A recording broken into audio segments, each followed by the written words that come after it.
Eh bien bonjour à tous, j'espère que vous allez bien, on se retrouve en ce lundi pour le showcase de Kalem et Amphinobi. Si vous n'avez pas vu mes invocations, j'ai fait exceptionnellement une vidéo invocation qui est sortie vendredi dernier sur les portails de Serena Amphinobi et de Kalem et Amphinobi. Donc je vous laisserai évidemment voir ça si ça vous intéresse. Nous on va aller showcase le personnage, donc on va aller faire deux batailles légendaires, à savoir Cresselia, Faiblesse Ténèbres. Là où le duo va être un petit peu le plus intéressant parce que c'est un duo de type ténèbres qui peut poser la zone ténèbres, donc qui peut quand même pas mal booster un DPS de type ténèbres. Mais on va également aller sur Entei qui lui est une faiblesse eau parce que le duo est capable également de poser la pluie. Donc il va être un support très intéressant aussi pour les teams eau.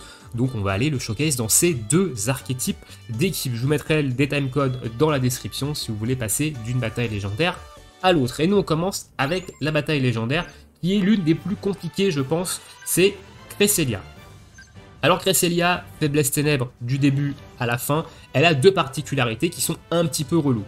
La première c'est qu'elle se met une plétude de buffs, et notamment un buff d'esquive qui peut monter jusqu'à plus 6, et si vous ne la débuffez pas, en fait si vous ne lui enlevez pas ses buffs ou que vous ne diminuez pas ses stats, au bout d'un moment, avec son plus 6 d'esquive, vous ne le touchez plus. Voilà, vous ne la touchez plus, donc c'est problématique. Ensuite de ça, elle a une espèce de double faiblesse, entre guillemets.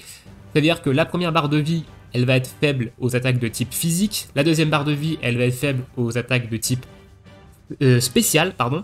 Et la troisième barre de vie, c'est un peu des deux. Donc, potentiellement, il faut des duos qui soient capables de taper sur les deux types. Ici, nous, on part avec Kalem et Amphinobi en termes de soutien tank de l'équipe, donc il est 146x 3 sur 5, je vous montrerai son plateau en fin de vidéo. Le DPS de l'équipe c'est le tacticien Damien et Absol qui est 146x également, qui lui va frapper sur le physique principalement, mais vous allez voir, vu qu'il fait quand même beaucoup de dégâts sur le physique, même sur la deuxième barre de vie qui demande une faiblesse, enfin des attaques spéciales, il va quand même pouvoir faire des dégâts. Et on part également avec Ondine et Aquali, qui est un tacticien soutien, lui, qui va nous permettre, avec Buée Noire notamment, d'enlever tous les buffs. Voilà, on va attendre que Cresselia, elle se mette tous ses petits buffs, et derrière, boum, on va tout lui enlever d'un coup, et on sera tranquille. Sur ce, écoutez, on est parti pour cette petite bataille légendaire de Cresselia. Donc premier combat avec notre ami Kalem et Amphinobi. Alors, on est parti, on commence par se booster tout ce petit monde. Donc on voit qu'elle a une protection contre les dégâts spé en haut à droite. On va commencer par faire des shurikens pour tout simplement diminuer le nombre d'actions avant qu'on puisse lancer Reflet S. A savoir que les actions qui doivent être faites, donc les capacités qui touchent simplement pour activer Reflet S, ça marche aussi sur les autres duos, donc c'est les attaques qui touchent également avec les autres duos. Ici on va faire Centrifugriffe pour passer en stance ténèbres, parce que si on fait pas Centrifugriffe avant de faire Reflet S, on est en stance haut, donc j'aurais posé la pluie en fait. Donc là on a fait une capacité duo, donc là on voit déjà qu'on touche pas beaucoup, elle a pas beaucoup de buffs Cresselia, et on l'a pas beaucoup touché, on a beaucoup d'attaques qui ratent, qui sont dans le vent. Donc là Reflet S, c'est parti, on pose ici la zone ténèbres, vu qu'on a fait centrifugif avant, pardon. Ici, on prend une cage éclair, ce qui est très problématique honnêtement, parce qu'on peut prendre des paralysies. Et à savoir que si on prend une paralysie au moment où on fait Reflet S, ça nous annule complètement notre capacité, donc c'est problématique. Ici, on a encore la zone ténèbres, on va faire Buée Noire pour l'enlever tous ses buffs, on voit que ça y est, elle s'est buffée au max, et là, pouf, il n'y a plus rien, et on a perdu la zone ténèbres juste au moment où Absol fait sa capacité duo. C'est extrêmement moche, on aurait dû la one shot ici, c'est pas beau. C'est pas beau ce qui vient de se passer, honnêtement, mais bon, ça devrait passer sans qu'il puisse faire de deuxième capacité duo. On va se remettre une brume pour éviter la baisse de stats. Ici, on a notre Reflet S qui est ok, mais on va attendre d'avoir une capacité duo qui est prête, notamment pour profiter un maximum de la zone ténèbres. Donc on va faire une centrifugriffe pour repasser en posture un peu ténèbres. Je vais mettre une potion d'ailleurs sur Absol. Hop, Reflet S. En espérant qu'on se tape pas une paralysie, ça serait très laid. Non, c'est bon. Et on repart avec des shurikens. Alors, la particularité de sa stance haut, c'est que quand il fait ses attaques de haut, Kalem et Amphinobi, il peut se soigner. Il a 30% de chance de se soigner à chaque shuriken. Et comme il peut taper jusqu'à 5 fois, il peut potentiellement se régène beaucoup d'HP. Donc c'est très très fort en fait. C'est très fort parce que ça va lui permettre tout simplement de se tenir en vie vraiment très très bien. Hein. Donc ça, c'est plutôt cool. On va lui refaire un brume noir pour lui enlever son espèce de boost de capacité. Son espèce de boost de précision plutôt. Voilà. Hop, capacité duo ici. On devrait normalement passer en 3e barre de vie. Oh, les paralysies, c'est vraiment relou. Hein. Non, on n'est pas loin, mais ça devrait quand même le faire. Alors, il s'est mis un petit soin, ce qui est problématique ici. Hop, on passe en 3e barre de vie, et ici, c'est un petit peu les deux faiblesses. Donc là, on est bien, hein, franchement, on est bien, l'équipe, elle est bien en vie. On a Absol quand même qui est bas en life, mais on va lui mettre une petite potion. Et on voit que Kalem et Amphinobi, hein, c'est fort, hein, il se tire en vie tout seul. Et c'est quand même plutôt fort. Hein. Il a quand même une grosse régène. Hein. Bon là on n'a pas trop de chance sur les derniers heals, mais vous avez vu tout à l'heure, il s'est quand même soigné de 200 avec une attaque. C'est quand même beaucoup. Hein. Boum, ici on a la petite capacité duo qui part. Normalement on aurait potentiellement dû le buter. Donc là on a pris quand même un petit ultra laser qui a fait des dégâts. On va perdre Amphinobi là, normalement. Voilà, on perd Amphinobi, donc c'est un peu... voilà. C'est une bataille légendaire qui se joue quand même un petit peu sur le fil du rasoir. Hein. Donc là, il enchaîne les... Ouais, tu vas te calmer ou pas, non? Tac. C'est cool. Ça devrait passer. Ah, c'est passé, ok. Ouais, c'était close, hein. C'était hyper close ici, mais... Voilà, c'est une bataille légendaire qui est très compliquée. Hein. J'ai mis un peu de temps à vous trouver une équipe qui est capable en fait de la passer et de vous montrer un petit peu la puissance de Kalem et Amphinobi. Donc ici on l'a vu, hein, quand même, il a une très grosse régène avec ses capacités haut. Il peut également passer en stance ténèbres donc pour booster derrière notre ami Absol.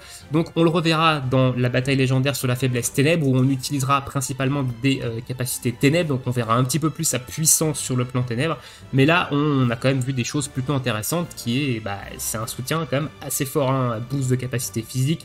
Il s'auto-heal vraiment très bien. Donc c'est quand même assez fort. On passe sur Entei, du coup, cette fois-ci, pour la faiblesse eau. Donc, comme il est capable de poser la pluie, on va également montrer ce qu'il est capable de faire dans une team pluie. Et pour le showcase, j'ai pris cette équipe-là. Alors, j'ai pris volontairement un attaquant qui est low tier, qui est même 4 étoiles ici, qui est même pas 6x, à savoir Narcisse et Gamblas, qui a obtenu son plateau maintenant depuis un petit moment, et que notamment tout le monde a 5 sur 5, logiquement, quoi, parce que c'est un duo 4 étoiles qu'on a dans toutes nos invocations, voilà, pour montrer que déjà c'est un duo qui est très intéressant, qui est sûrement très très peu joué, mais si vous êtes free to play, que vous n'avez pas de gros strikers hauts, Narcisse et Gamblas, ça fait quand même relativement le taf, et que grâce à Kalem et Amphinobi, on va pouvoir le booster. Alors ici on va changer de plateau.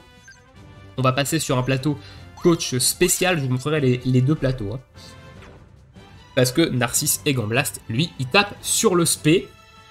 Donc il va nous falloir évidemment des boosts spéciales. Et en plus de ça, quand Kalem est en stance haut et qui fait reflet S, donc il pose la pluie, il ne donne plus de boost de capacité physique, comme il fait avec la zone ténèbres, il donne des boosts de capacité spéciale.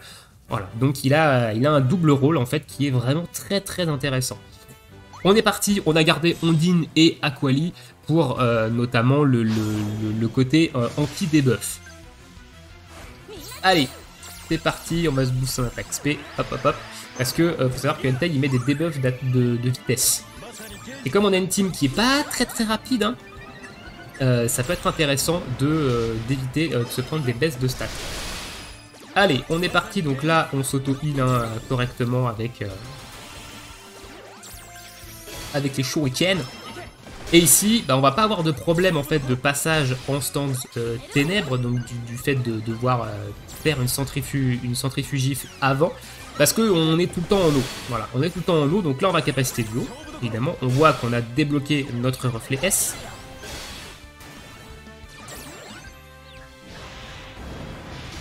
Capacité duo pour le 6X, évidemment, hein, c'est un soutien, donc il a l'une des meilleures, il a l'un des meilleurs 6X. Reflet S ici, ou déjà là on a mis un petit boost de dégâts du Vibraqua. Ok, on prend une capacité duo, ça devrait pas faire trop de dégâts, voilà, c'est plutôt correct. Reflet S ici, qui lui va mettre des boosts d'attaque spé et va poser la pluie. Ici, on se met un petit boost. Je vais lui retirer ses buffs de défense physique. Ça sert pas à grand chose, mais je vais lui retirer quand même.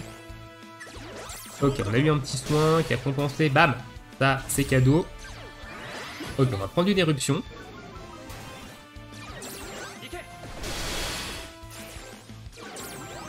On se soigne pas beaucoup, hein. On a quand même pas trop de chance sur les heals ici. Ce qu'on va faire, c'est qu'on va le descendre gentiment avec des Vibraqua. On va garder la capacité duo pour la deuxième barre de vie, en fait, simplement pour lui enlever sa deuxième barre de vie quasiment instantanément. Donc là, on va prendre des petits lance-flammes. C'est pas trop grave. On va prendre des éruptions. Ça serait bien qu'on ait des petits soins là. On commence à descendre en vie et potentiellement c'est un peu problématique. On va se buffer avec Gamblaste.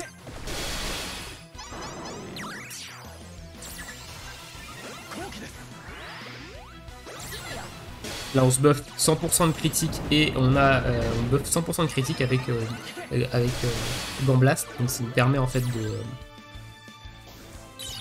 d'être sûr de critique sur la capacité duo. Et là voilà, ça fait quand même des petits dégâts.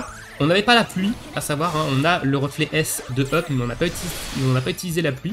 Je vais garder la pluie pour la troisième barre de vie, parce qu'il se met soleil quand il passe en troisième barre de vie, Entei. Donc on va tout simplement, voilà, on va là le faire maintenant pour lui annuler son soleil. Et non, il se met pas soleil, je dis de la merde. Pourquoi il se met soleil? À quel moment il se met soleil? Je me souviens plus.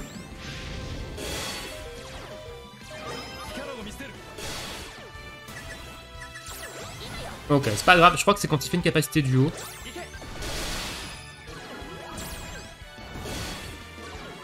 Voilà, capacité duo de Gamblaste sous la pluie.